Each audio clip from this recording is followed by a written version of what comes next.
Air lauk di tempat tiis kudu leutik, eta lauk kudu lincah. Lamun lauk lincah lemakna kurang. Lamun lauk lemakna kurang dikonsumsi di tempat tiis alus. Meh naon? Meh cager urang dieu, dahar laukna kudu nu laleutik.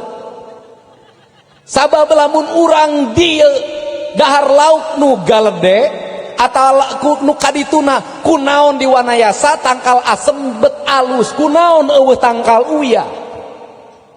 Dibukakeun ku kuring ayeuna.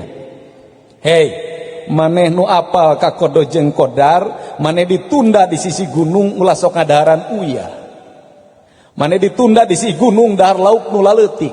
Jeung naon? Sabab panon poe maneh teu pati gede caangna, jarang kesangan. Kulantaran jarang kesangan, biasana geus dahar di harudung sarung. Lamun geus dahar di harudung sarung teu naon, ai kadar lemakna rendah. Dibalik urang wanayasa, situ wanayasana disalatruman. Karek dipelakan geus diheurapan. Susukan diracunan, eueuh lauk ganti ku asin. Begitu diganti ku asin, ari dahar jeung asin make sambal cicing dina grog teh ngeunah kacida poho ka diri. Kejona ditambahan, col deui kanu asin ditambahan. Lauk pedak beak tilu ditambah ku peuteuy, ditambah ku sambal tarasi uyahna loba pisan, kejona loba pisan.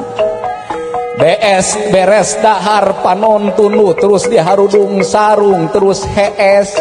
Nu antukna di data statistik penyakit stroke lolobana di wanayasa jeung di kiara pedes geuningan darah tinggi teh ditambah ngadahar sate loba lemakna tibatan dagingna teung teuingeun urang dieu teu apal kanu kodo jeung kodarna Gusti boa-boa urang teh teu syukuran kanu naon nu geus diciptakeun ku Gusti nu Maha Suci.